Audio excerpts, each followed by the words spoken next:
OK. Donc aujourd'hui, nous sommes avec Manufacturing Laboratory. Ça tombe un peu comme dans le hasard parce que la semaine passée, on a eu un autre invité ici sur Génie d'Afrique, Talent d'Afrique. Et lui également, c'était un jeune Camerounais, Yacine Niama, également, qui fait dans la conception des imprimantes 3D. Du coup, Oui, je trouve que c'est vraiment une très belle coïncidence que les prochains également fait aussi dans cette technologie-là.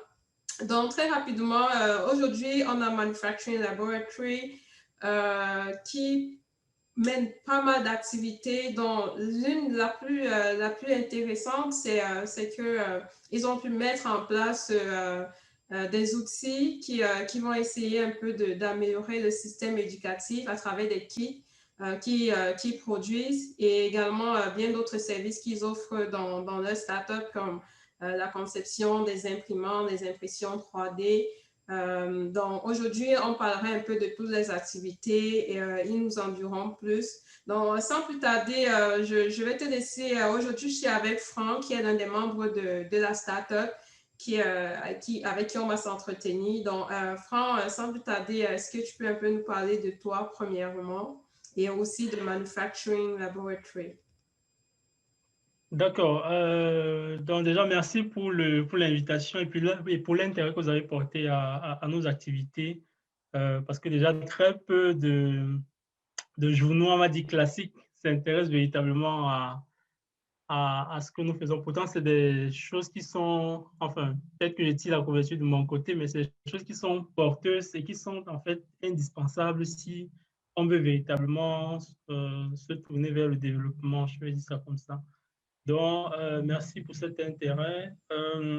En ce qui me concerne, je suis Franck Thiogem, docteur en sciences et génie des matériaux de formation. Et dans le cadre de mes études, c'était notamment en master.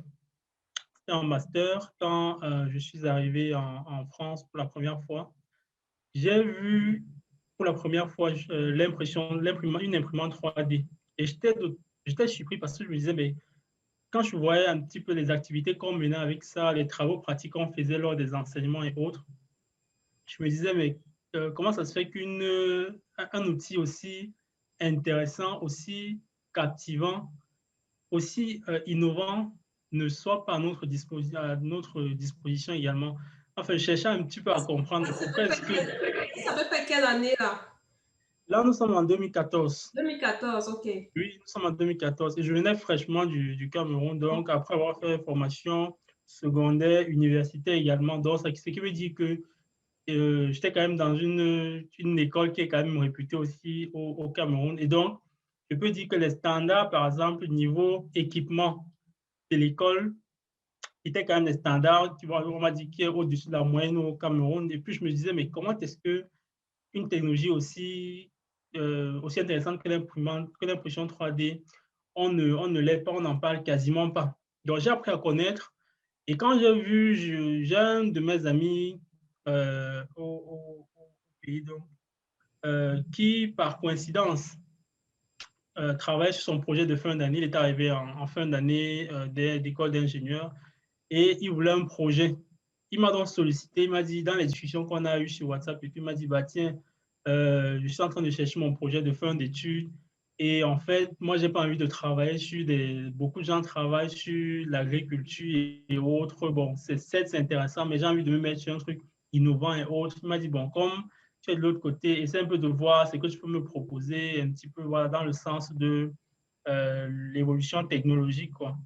Tout en étant adapté également à nos réalités, à Cameroun. notre environnement. Voilà, par exemple, si c'est, je sais pas, un sujet qui va aller dans le sens de concevoir, réaliser une fusée, bah, chez nous, ça n'aura pas trop de portée. Par contre, quand on regarde les besoins actuels, Bref, disons que dans les échanges qu'on a eus, Oh, tout ce qui faisait- la fusée aura une importance, hein. D'ailleurs, notre prochain invité, il est passionné de ça et il va nous parler de comment mettre ça au pays. Ça a son importance. Ça a son importance. Oui, oui, en fait, non, quand je dis, attention, je ne suis pas en train de dire que ça n'a pas d'importance. Ce que je suis en train de dire, c'est en fait dans l'ordre des choses à implémenter rapidement Mhm. pour en fait créer l'émulation et vraiment inciter le développement et l'innovation. C'est vraiment l'impression 3D entre dans ces choses-là. OK, dans Et les- donc, pour aller rapidement, je lui soumets dans le sujet de travailler là-dessus. Il se renseigne, il fait des recherches sur Internet, il se rend compte que c'est intéressant. Il fait avancer son projet. Donc là, nous sommes en 2017. Nous sommes en mai 2017. Il fait avancer son projet et tout. Il va même jusqu'à la soutenance. Donc, il a conçu, il a réalisé une imprimante 3D. Malheureusement, il n'est pas allé jusqu'au bout, donc ça n'a pas pu marcher jusqu'au mois de sa soutenance. Mais quand il a soutenu en fin 2017, il m'a dit, mais tiens, le projet est tellement intéressant, je me suis mis là-dedans et puis je n'ai pas envie de lâcher. Voilà, je soutiens, j'ai terminé les études, mais j'ai envie de continuer. Je ne sais pas trop comment est-ce qu'on peut, comment m'y mettre, quoi. Donc, dans les échanges qu'on a eus, on s'est dit, bah, tiens, on peut mettre sur pied une start-up dans l'impression 3D. En fait, c'est comme ça que l'idée a commencé à émerger, voilà, à émerger. Et puis, on s'est dit, bon, oui, on va donc faire ça, on va mettre en place. On a commencé à réfléchir sur ce qu'on peut faire. Entre-temps, il a pu acheter une imprimante 3D. Donc, il en avait une qui était achetée, en plus de ce qu'il avait conçu pendant son projet de d'études pour sa soutenance, en fait, du diplôme d'ingénieur. Chaque fois, il prenait connaissance de l'équipement. Et donc, c'est dans ce contexte, en fait, que naît le projet ManLab. Alors, très vite, on se rend compte que pour réaliser les pièces par impression 3D, il y a une phase importante qui est la phase de conception des pièces en question. OK. Donc, La c'est comme ça. modélisation, tu veux dire? Comment? Tu veux dire la phase de modélisation des pièces ou Voilà, oui. Par exemple, bon, c'est vrai que je l'ai pas expliqué, mais voilà, l'intervenant précédent l'avait expliqué aussi un petit peu dans sa vidéo. Mais en gros, l'impression 3D, c'est une technique de fabrication des pièces, euh, euh, comment je vais dire ça, de prototypage, en fait. On dit les techniques de prototypage. Donc, ça permet de fabriquer des objets par prototypage, couche par couche. Donc, c'est-à-dire que l'impression 3D, si par exemple, une imprimante veut euh, réaliser un verre, imaginons un gobelet en plastique, elle va d'abord faire la base, couche par couche, monter progressivement, jusqu'à terminer par le haut. Or, pour réaliser l'objet en question, il faut d'abord concevoir l'objet, c'est-à-dire le dessiner, donc par ordinateur également. Il y a plusieurs logiciels qui permettent de faire ça. C'est ce qu'on appelle la conception assistée par ordinateur.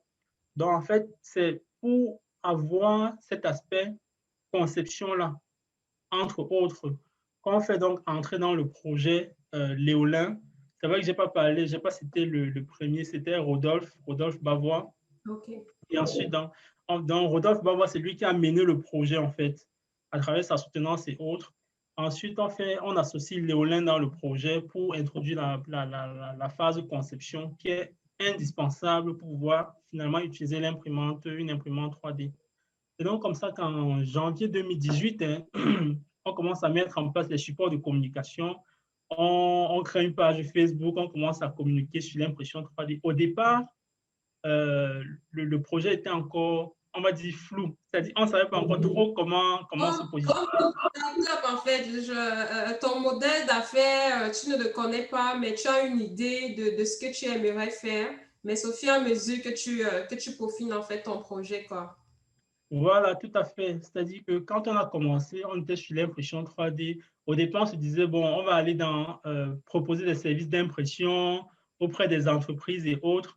Parce que, par exemple, en Occident, dans les pays développés, il y a carrément des PME qui sont spécialisées dans le prototypage. C'est-à-dire que si, par exemple, euh, Boeing veut fabriquer un avion, un modèle d'avion, il va aller dans une PME qui fait dans le prototypage. La PME va réaliser un prototype. Donc, c'est-à-dire, vous voyez souvent des petits avions dans les bureaux Ouais. voilà, Compagnie de aérienne. DG, voilà, de compagnies aériennes et autres. Voilà, ça, ce sont des avions qui sont faits par prototypage. Là, il va faire un modèle comme ça. Après, le modèle va être retenu, ainsi de suite. C'est là que c'est la première phase de réalisation que ce soit des avions, bref, tout ce qu'on voit, les automobiles et autres. Après, on s'est dit, bah, tiens, chez nous, c'est pas le domaine, le secteur industriel n'est pas encore suffisamment euh, ancré de manière à ce que l'activité prototypage prenne. Donc, il y a eu ce flottement-là. Après, on s'est dit, bon, tiens, il faut qu'on regarde un peu sur l'aspect de la santé. En fait, ce qui nous galvanisait, c'était quand même que l'impression 3D, vraiment, ça s'ouvre à dans tous les domaines. Tous les domaines. D'ailleurs, on va en reparler parce que la technologie 3D est considérée vraiment comme étant une technologie révolutionnaire parce que Exactement. ça va vraiment changer tellement de choses dans tous les domaines, l'aviation, la santé, Complètement. tout ce qu'on utilise aujourd'hui peut être fait par une imprimante 3D et ça va faire disparaître tellement d'industries qu'on va en reparler de ça plus tard. Donc c'est comme ça que au final, vous avez pu mettre en place votre structure et offrir au fur et à mesure différents services. Donc, Oui. aujourd'hui, quels sont les services que vous offrez à travers votre structure?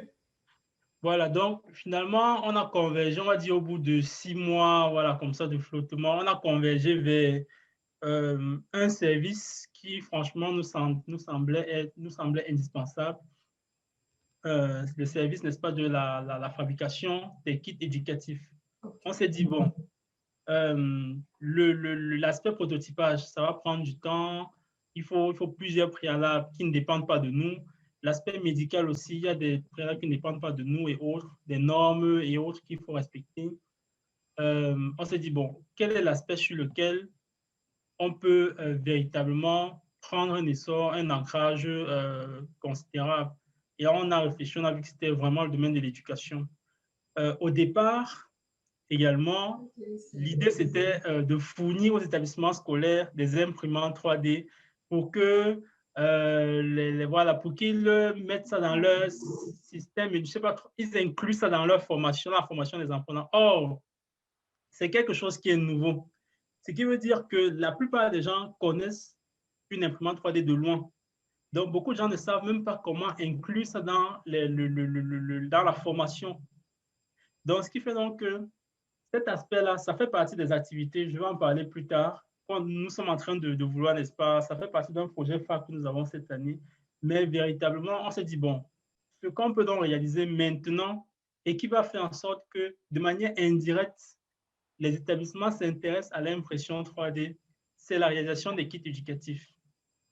Et c'est donc comme ça qu'on a réalisé, on a conçu nos premiers kits autour de fin 2018, début 2019. Les premiers kits, alors, l'idée des kits éducatifs part du fait que Rodolphe et Léolin sont déjà de formation, ce sont des pédagogues. Donc, ils ont fait l'école normale supérieure d'enseignement technique à Douala et ils sont tout le temps confrontés avec les élèves et autres. Et l'idée part du fait qu'en 2014, le Cameroun a adopté ce qu'on appelle l'approche pédagogique par compétence. C'est une approche qui veut que lorsqu'un enseignant donne, par exemple, un cours, je ne sais pas, il fait le cours sur l'œil, bref, il fait un cours. Normalement, il doit avoir un outil, un support pédagogique. On appelle ça un support didactique. Ça peut être, par exemple, une représentation de l'œil 3D qui va montrer aux élèves pour dire, bon, en fait, on parle de l'iris, voici ce que c'est. On parle de la cornée, voici ce que c'est. On parle de ceci, voici ce que c'est. Voilà, montrer un petit peu comment la structure de l'œil est. Et c'est une approche pédagogique qui a été adoptée depuis très longtemps dans tous les pays développés, qui est arrivée en Afrique autour des années 2000. Le Cameroun a adopté autour de 2000, je crois 2010, 2014, je ne me rappelle plus exactement. Voilà, donc globalement, on s'est rendu compte, on a mené une enquête pour savoir, dans la foulée, on s'est rendu compte qu'en fait, les établissements n'implémentent pas Cette approche cette approche, voilà, oui, parce qu'ils n'ont pas en fait aucun de kit. établissement n'avait de kit éducatif. Très peu. En fait, Moi, je il y me a rappelle des quand je faisais mon secondaire, on avait un laboratoire. Je prends juste par exemple le cas de la chimie. On avait oui, un laboratoire quand même, mais on allait une ou deux fois au laboratoire, mais à part ça, les autres matières, c'était juste en l'air. La physique, on te parle des atomes, tu ne sais pas vraiment c'est quoi un atome et tout ça, justement. Et c'est la raison pour laquelle je trouve vraiment ça très intéressant et j'imagine que quand vous avez eu à introduire ça auprès des établissements, ils ont vraiment très bien accueilli ça parce que ça révolutionne en fait le mode d'enseignement dans nos pays où on n'a vraiment pas de laboratoire équipé et c'est quelque chose que les étudiants touchent de très près et voient vraiment de quoi on est en train de parler. exactement, exactement. Typiquement, et c'est très, dans l'enseignement général encore, c'est un petit peu passable parce qu'on va dire, bon, quand je dis passable, c'est entre guillemets, je ne justifie pas les lacunes qu'on a. Et dans l'enseignement technique, c'est encore pire parce que déjà, la plupart des établissements n'ont pas assez de matériel et ceux qui sont dans les zones reculées, c'est-à-dire, c'est encore pire. Et finalement, les kits éducatifs trouvent on va dire un boulevard, une opportunité sur ces segments-là parce que pour les établissements en zone urbaine, ça permet justement d'avoir un matériel éducatif qui répond en fait finalement à la demande, mais qui ne coûte pas cher et qui ne coûte pas cher. Et pour les établissements en zone rurale, c'est encore d'autant plus intéressant parce que ça leur permet de s'équiper à moindre coût également. Exact. Voilà, Exact. oui. Donc, Donc, on a, comment est-ce que le projet dont a été accueilli? Est-ce que, il y a de l'engouement pour cela, pour ces titres-là? Moi, je trouve ça vraiment très intéressant, hein. J'aurais vraiment aimé avoir une formation, mes cours au secondaire avec ça. Donc. oui, oui, tout à fait. En fait, les kits ont été très bien accueillis. Aujourd'hui, on a un forum avec plusieurs chefs d'établissement avec qui on échange. Chaque fois qu'on développe même un nouveau produit, on leur montre. Ça a été très bien accueilli dans la communauté éducative. On a aujourd'hui dans la région de l'Est, à l'Ouest, dans le littoral également, il y a pas mal d'établissements qui ont acquis les matériels. Il y a également des points de blocage. On m'a dit qu'on avance plus facilement avec les établissements d'enseignement privé dans les collèges plutôt que les lycées. Même si ça prend dans les lycées, mais ça traîne un petit peu parce que c'est lié en fait à la façon avec laquelle les lycées obtiennent le financement Le financement, oui. voilà, du ministère de l'Éducation, de l'enseignement secondaire, pardon, pour l'achat de leur matériel pédagogique. Donc, c'est-à-dire que parfois, les chefs Ils d'établissement. n'auront plus qu'à mettre, juste à mettre ça dans leur budget au début de l'année, ces kits-là, et voilà. Voilà, oui, en fait, c'est ça la démarche maintenant qui est en train de se mettre en place. Puisque là, nous sommes en 2021, ça fait 3 ans qu'on existe, qu'on a commencé véritablement à communiquer et à nous faire connaître là-dessus. Et voilà, de plus en plus, les chefs d'établissement sont justement en train de prendre conscience du fait que, bah, en fait, on n'arrivait pas à implémenter l'approche par compétence parce que justement, on n'avait pas les kits. Maintenant, si on a en face des jeunes qui proposent des solutions pour combler ce manque de kits-là, bah, autant mieux saisir l'opportunité. Voilà. Si je comprends bien, la première difficulté que vous aurez à faire face, c'est peut-être par exemple, ces établissements-là n'ont pas de financement, mais sinon, en gros, le projet, ils accueillent favorablement. Oui, oui, ils accueillent favorablement le projet. Tous les chefs d'établissement, plusieurs même qu'on a eu, ont même accepté de faire des vidéos, de faire des témoignages en direct. Voilà, de faire des témoignages en direct pour dire vraiment ça, c'est la difficulté, effectivement, euh, c'est parce que le financement qu'ils reçoivent et qui leur permet d'acheter le matériel, ils le reçoivent du ministère de l'enseignement secondaire. C'est-à-dire, si les établissements, par exemple, étaient autonomes, c'est-à-dire ils reçoivent des inscriptions des élèves, maintenant, c'est à eux de dire, bon, nous, on va investir dans telle poche de dépenses et autres. Ça Ça allait être aussi, ça marche. Mais je pense qu'ils pourraient le faire en prenant dans les APE. C'est quoi là, les APE? Euh, oui, oui, les APE, oui. si vous voulez donner une meilleure éducation, mais vous investissez. Parfois aussi, ça prend la volonté et tout ça.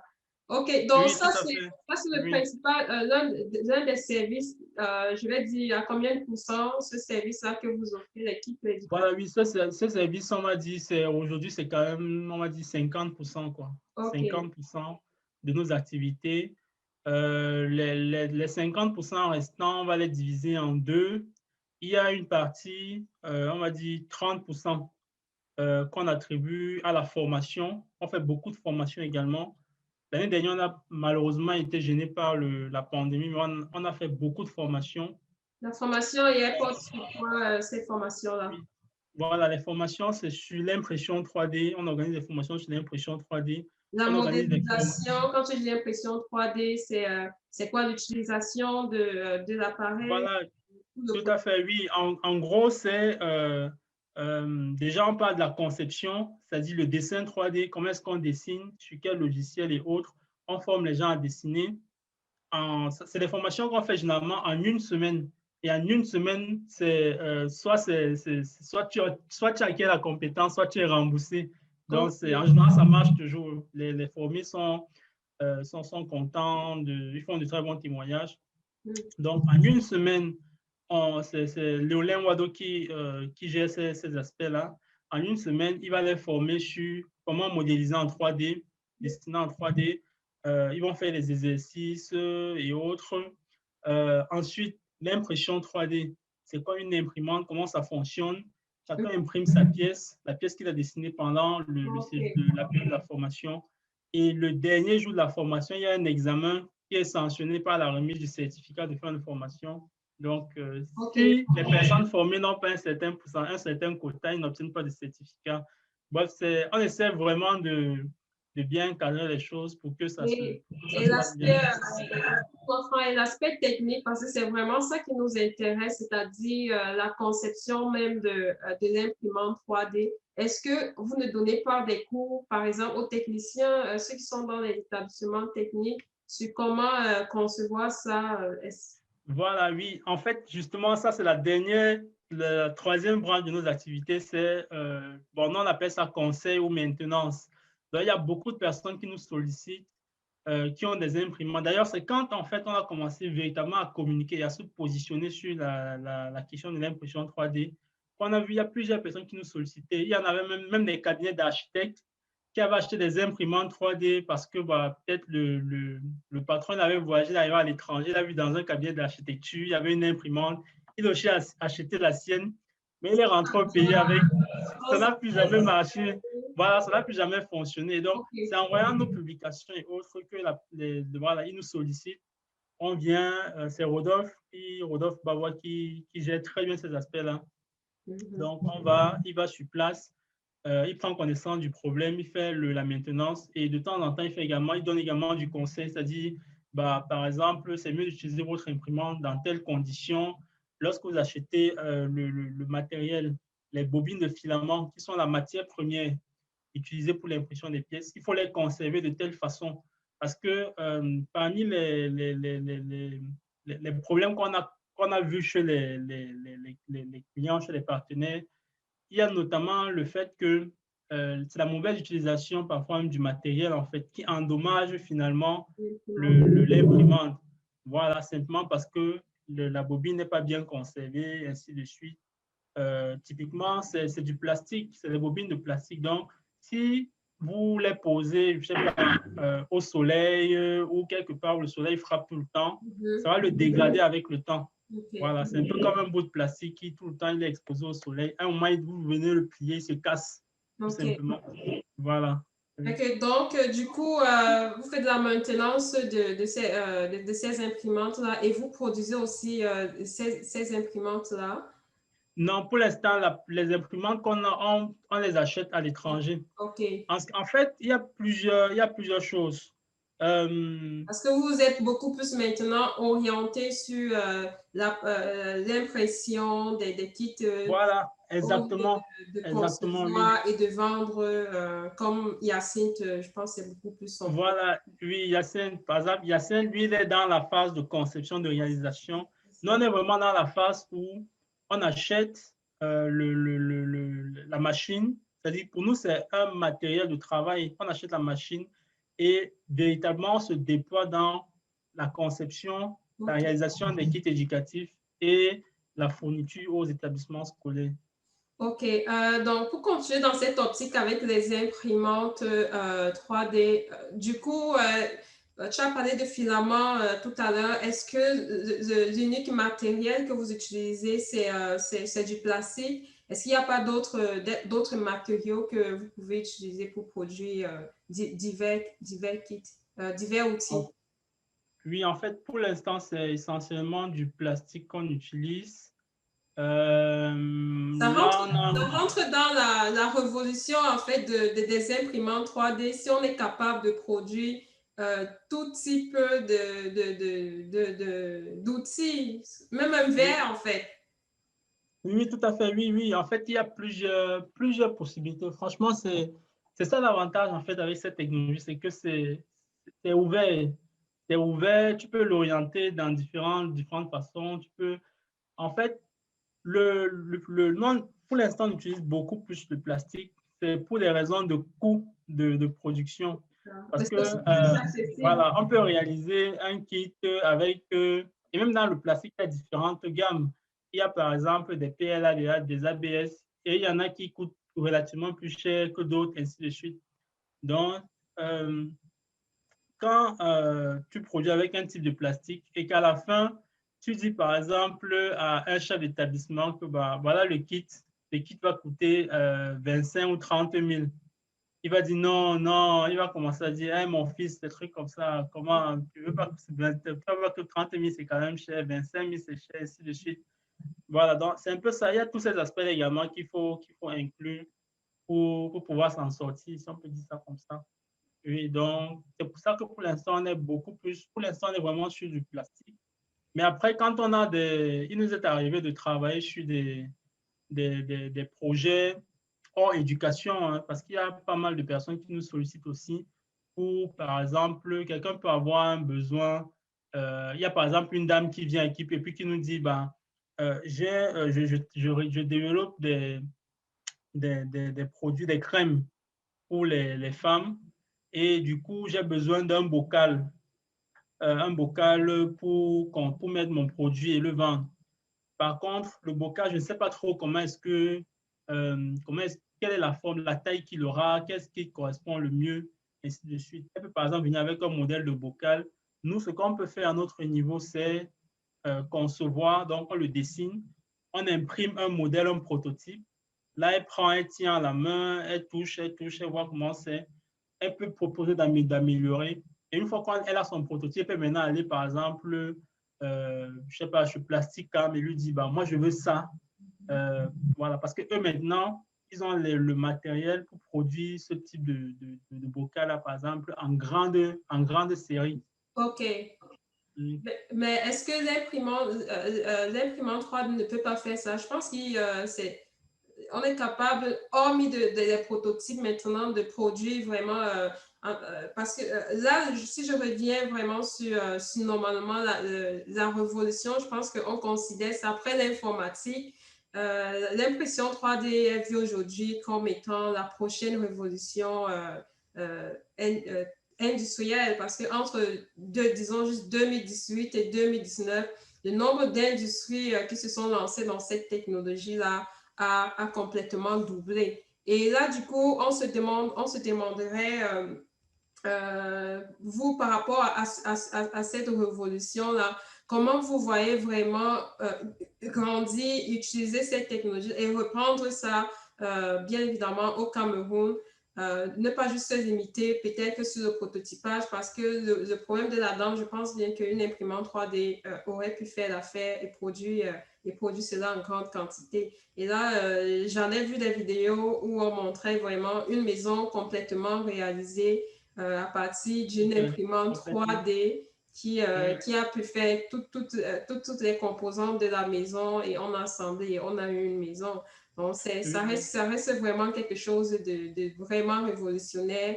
Et je trouve c'est intéressant que vous vous êtes déjà lancé là et que vous êtes dans la technologie au pays. D'habitude, on sait que le continent africain a un retard par rapport aux technologies quand elles sont lancées ailleurs. Donc, vous, comment vous vous voyez dans le futur par rapport à cette technologie-là? Comment vous voyez l'utiliser et révolutionner la vie de tout un chacun dans notre environnement au pays avec? Donc, effectivement, déjà, actuellement, on a travaillé en fin 2020, malgré le contexte, on a travaillé sur la vulgarisation. Parce que c'était vraiment ça, l'un des sujets qu'on avait à cœur quand on a lancé le projet et qu'on a vu l'enthousiasme qui naissait autour. On s'est dit, bon, euh, nous, en fait, nous, dans notre démarche, c'est le fondement de notre démarche, ce n'est pas forcément de se faire de l'argent. Voilà, je vais dire ça comme ça, c'est pas forcément, c'est vraiment d'impacter voilà, une communauté, d'impacter autour de nous, d'impacter de manière à ce que Éduquer, le maximum. partager cette connaissance-là auprès. Voilà, effectivement, effectivement. On a, par exemple, plusieurs fois, on a été sollicité même pour participer à des séminaires gratuitement et autres. Nous, on l'a toujours fait volontairement parce que c'est ça le fond de notre démarche même, de notre démarche. Voilà. Donc, Donc, bien évidemment. du coup, vous Donc, voyez votre futur comme toujours continuer dans cette démarche d'éducation, d'information par rapport à cette technologie-là. Donc, effectivement. il n'y a pas un objectif de voir la compagnie se lancer dans un domaine encore plus révolutionnaire grâce à la 3D, hormis le prototypage ou ce que vous... Si, Si, en fait, c'est prévu. C'est prévu, c'est-à-dire qu'aujourd'hui, par exemple, on a un projet. Aujourd'hui, par exemple, on a un projet qui nous permettrait véritablement de nous déployer dans le sens de ce que vous êtes en train de dire. Bon, je pourrais y revenir. Pour l'instant, ce que nous, on a en projet prioritaire cette année-ci, c'est-à-dire que là, on voit que les activités de production et de développement des kits, on les a déjà acquis. Donc, ça, on va garder comme un socle sur lequel on va s'appuyer pour continuer de nous développer. Maintenant, à côté, on est en train de développer une activité de vulgarisation de l'impression 3D. Donc, avec un projet qu'on a nommé chez nous I3DT, donc impression 3D pour tous. Et donc, l'idée, c'est d'organiser avec les établissements scolaires des sessions de formation gratuites auprès des établissements, des élèves, enseignants qui sont intéressés. C'est vraiment de vulgariser au maximum, de leur faire comprendre qu'une imprimante 3D, par exemple, peut être inclus dans la formation des élèves, même par exemple à travers le cours d'informatique. C'est-à-dire, au lieu de faire un cours d'informatique, on apprend juste aux enfants à tenir les parties de l'ordinateur et autres. Voilà, en plus de la programmation qui se fait déjà dans plusieurs établissements, inclut également l'impression 3D. Ça permet aux apprenants, par exemple, de réaliser, de dessiner des pièces, de les réaliser, de proposer des modèles. En fait, c'est ce travail-là, travail de groupe, par exemple, autour d'un projet. Les élèves développent des produits, impriment, ils voient ce que ça donne. C'est surtout ça, en fait, la plus-value de l'impression 3D. Parce que du point de vue de la modélisation, il y a plusieurs logiciels qui permettent de dessiner, de voir, tu tournes dans l'écran et autres. Mais la magie de l'impression 3D, c'est que ça prend cet objet qui est dans l'écran pour te mettre ça entre les mains. Donc, et quand tu vois quelque chose que tu as imaginé, que tu as dessiné et que tu réalises, ça te fait faire un bond parce que du point de vue de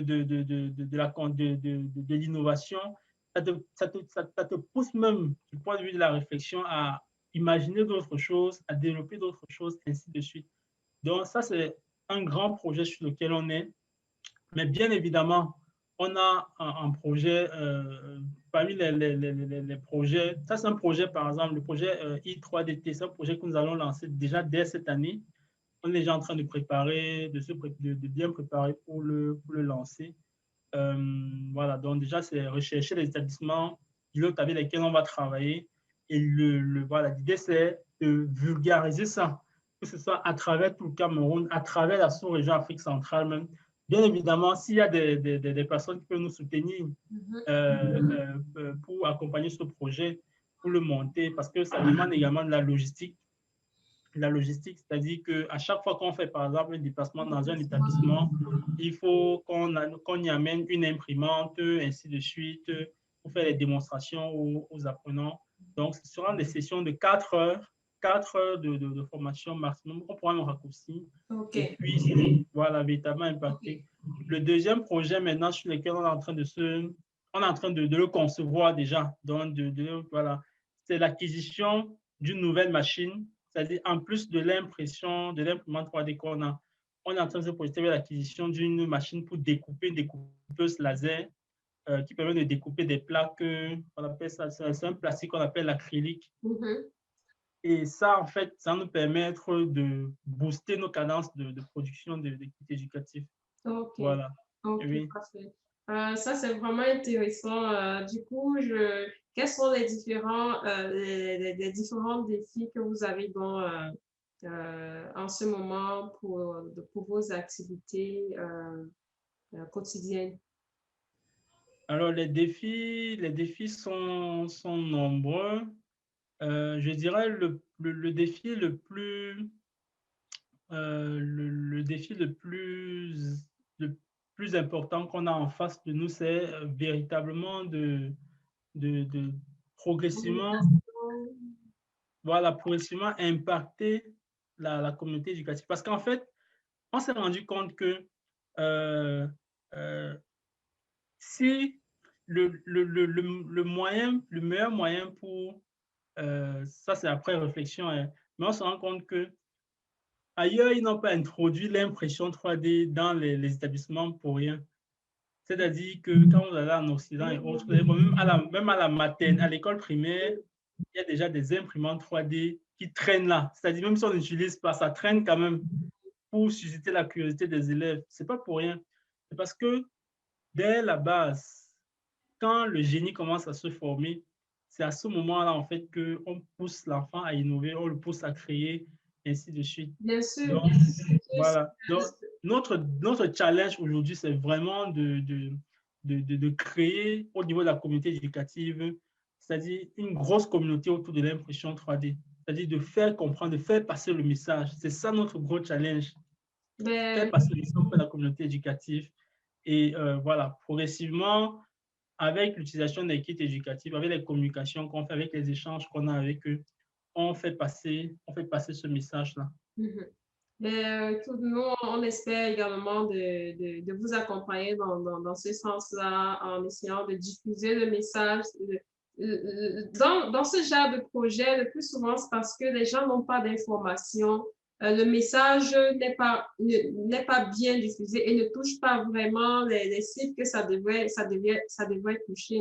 En principe, on devait vraiment faire une communication là-dessus sur quelles sont les technologies qui sont en place et orienter vraiment les jeunes vers ces domaines technologiques-là. Malheureusement, on ne le fait pas assez. C'est la raison pour laquelle nous, on existe, pouvoir montrer vraiment aux jeunes Africains que il y a des technologies qui existent et normalement, ils peuvent se lancer là à l'intérieur. Il n'y a rien de compliqué et c'est à travers des initiatives comme la vôtre que ils vont pouvoir comprendre que tout ça est faisable, quoi. Donc, on va juste continuer à partager l'information, à diffuser l'information. Du coup, ce que je te demanderais, c'est quel message tu donnes à la jeunesse. Je ne sais pas si tu as fait une filière technologique ou un bac Effectivement, technique.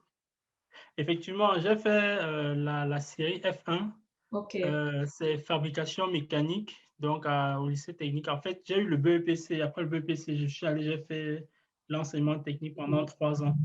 Mhm. Donc, bah, donner un message à la jeunesse, je dirais, bon, je ne sais pas trop. Ce qu'on a, Je ce qu'on dirais, ce qu'on a, ce qu'on rencontre, ce qu'on trouve, c'est que beaucoup de jeunes ne sont pas intéressés par le domaine, par la technologie ou la science. Et de plus en plus, ça s'écrit quoi. On voit des gens, des jeunes fuir les mathématiques, la chimie et tout ça, oui, et s'orienter beaucoup plus dans les domaines soit du divertissement. Beaucoup de jeunes aujourd'hui veulent se lancer dans le divertissement, soit être comédien, parce qu'ils ont trouvé que ce sont des domaines qui rapportent. Mais on a besoin également, je pense que l'Afrique ne va pas se développer avec du divertissement ou avec ah oui, complètement, complètement. on a vraiment besoin des techniciens, c'est un manque. Et quand il y a des projets vraiment colossaux, on va aller chercher des techniciens ailleurs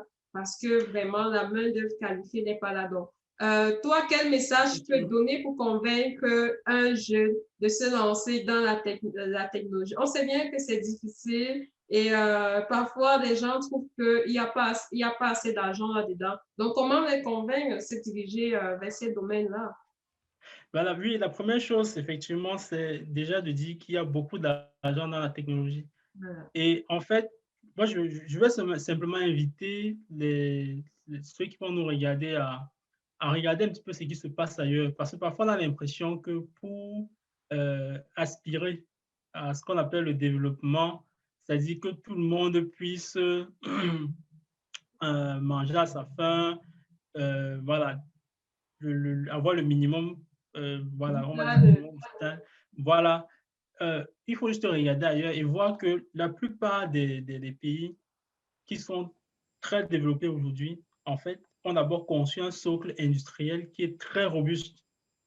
Quand vous allez voir, même pendant la période du Covid, l'État ne lâche pas les industries. Il préfère emprunter de l'argent et donner pour que les industries ne tombent pas. Ce n'est pas pour rien, c'est parce que c'est l'industrie qui est le socle du développement. Et Mais dans justement, l'industrie, mais justement, dans notre contexte, c'est difficile parce que l'État déjà, on peut écarter déjà l'État parce que eux, ils ne sont pas là vraiment pour soutenir des projets innovants ou bien quoi que ce soit. Donc, comment est-ce qu'un jeune qui se trouve dans cet environnement-là où il sait qu'il doit bosser vraiment, vraiment dur sur un projet technologique ou scientifique pour le faire marcher par lui-même, comment est-ce que tu peux vraiment le convaincre il se lance là-dedans alors qu'il n'a pas tout le sport qu'il devrait avoir oui, pour... effectivement, plusieurs sont intéressés sont dans des projets technologiques qu'ils mènent et autres, mais parfois n'ont pas le soutien. Mhm. Moi, tout ce que j'ai envie de leur dire et de leur donner comme marche à suivre, c'est de dire qu'aujourd'hui, en tout cas, on parle de plus en plus du développement de l'Afrique, on parle de plus en plus de la jeunesse africaine, on parle de plus en plus du génie africain. D'ailleurs, nous sommes sur le génie d'Afrique. Ah, bien sûr. Donc, aujourd'hui, on n'a plus le choix. On n'a plus le choix. Les statistiques disent qu'en 2050, on sera 9 milliards d'habitants. En 2100, on sera 11 milliards. Cela se répercute, par exemple, dans notre contexte. On sait que les 40% de cette augmentation de la population-là sera essentiellement sur le continent africain. Donc, ce qui veut dire que si aujourd'hui on a un problème, par exemple, je ne sais pas, manque d'électricité, manque de ceci et autres, si on a ça aujourd'hui, demain, quand la population va se multiplier par 10, le problème va s'amplifier peut-être par 100. Ça veut dire que dès aujourd'hui, quel que soit le projet technologique sur lequel il travaille, il faut qu'il commence à l'implémenter, même si c'est à petite échelle. Ça va faire que quand la demande va augmenter, il aura déjà acquis une expérience qui va lui permettre juste peut-être d'avoir besoin d'un financement pour véritablement mettre son projet sur pied. Mhm. Donc, moi, je dis, même si c'est dans sa chambre, il faut continuer de mûrir la réflexion, de continuer de mûrir les développements qu'ils font. Et l'expérience, on ne la perd jamais, en fait. Elle n'est jamais vaine. Non, C'est-à-dire, elle va non. toujours servir à quelque chose. Voilà. Pour l'instant, en tout cas, c'est le conseil que je pourrais donner voilà, à tous les jeunes qui nous suivent et qui sont intéressés, qui sont dans le domaine technologique, qui ne savent parfois pas comment communiquer sur ce domaine-là. Mais moi, je dis il faut continuer. Et surtout, il y a un aspect qui est très important, c'est se mettre en groupe, essayer de créer, s'associer, essayer de s'associer avec d'autres personnes qui ont des compétences que peut-être que vous n'avez pas, Justement, mais qui sont complémentaires à ce que vous faites. on revient même dans l'association, là, justement. Est-ce que vous pensez à une possible association pour grandir? Parce que dernièrement, on a vu Yacine, lui, il veut vraiment produire des imprimantes et les vendre. Et vous êtes dans l'équipe. Est-ce que vous ne pouvez pas penser à comment vous associer pour essayer de... Parce que plus on s'associe, plus on crée quelque chose de gigantesque, là, hein. Exactement, exactement, tout à fait, tout à fait. Parce qu'en fait, c'est les domaines où les domaines techniques, c'est les domaines où parfois la connaissance dépasse même l'argent. Parce que tu peux avoir l'argent, mais localement, tu n'as pas la connaissance, tu n'as pas les ressources humaines pour exploiter cet argent-là. Or, le fait d'avoir une ressource humaine, d'avoir quelqu'un qui est compétent dans un domaine qui est complémentaire au tien, ça fait qu'ensemble, vous pouvez effectivement évoluer vers plein de choses. Avec Yacine, on peut développer beaucoup de choses, effectivement. On peut développer beaucoup. Par exemple, si on arrive à, par exemple, si on a besoin, aujourd'hui, on sait qu'il a sa structure qui est sur place et on sait également que si on a besoin, lorsqu'on aura besoin, on va pouvoir développer des imprimantes de plus grande dimension. Parce que les imprimantes qu'on a aujourd'hui ne sont pas, sont relativement grandes, mais si on a besoin de projets de plus en plus grands, bah, on sait, n'est-ce pas, qu'il y a par exemple Yacine qui est là, qui va, voilà, avec qui on peut travailler. Pourquoi commander ailleurs alors qu'il y a un local, oui, une entreprise locale qui peut vous fournir? Il nous a dit qu'il pouvait construire une imprimante de n'importe quelle taille, mais vous ferez juste appel à Complètement. lui. Ok, Voilà, oui. parfait. Je ne sais pas si tu as un autre message à faire passer par rapport à votre activité ou quoi que ce soit avant qu'on puisse se séparer. Ah, ok, d'accord. Bah, en fait, je vais juste dire qu'effectivement, cette année 2021, c'est véritablement l'année pour ManLab de la vulgarisation de l'impression 3D. Donc, ce projet i3DT que nous sommes en train de vouloir mettre sur pied, pour tous ceux qui nous suivent sur nos supports de communication, que ce soit Facebook, LinkedIn, sur le site internet, sur notre page web www.manlab.ovh, on va commencer à développer la communication pour expliquer en fait la démarche qu'on veut mettre sur pied. Véritablement, tous ceux qui sont intéressés, qui n'hésitent pas à nous contacter, s'ils sentent qu'ils peuvent apporter un soutien, n'hésite pas à nous contacter. Et je terminerai aussi en remerciant véritablement le fait de nous avoir sollicité en fait pour cette interview parce que nous également, on a besoin justement de personnes qui nous mettent en lumière, qui mettent nos activités en lumière. Et c'est souvent ça la difficulté qu'ont plusieurs personnes qui travaillent sur les domaines technologiques. Ils ne savent pas comment communiquer sur ce qu'ils font. Et véritablement, quand on a euh, un journal qui s'intéresse à ces aspects-là, ça peut être encourageant et ça nous permet aussi d'avoir, par exemple, une plateforme sur laquelle on peut justement s'exprimer et voilà, sur nos activités, sur nos projets, sur nos perspectives et sur comment est-ce que ces projets peuvent impacter positivement le continent.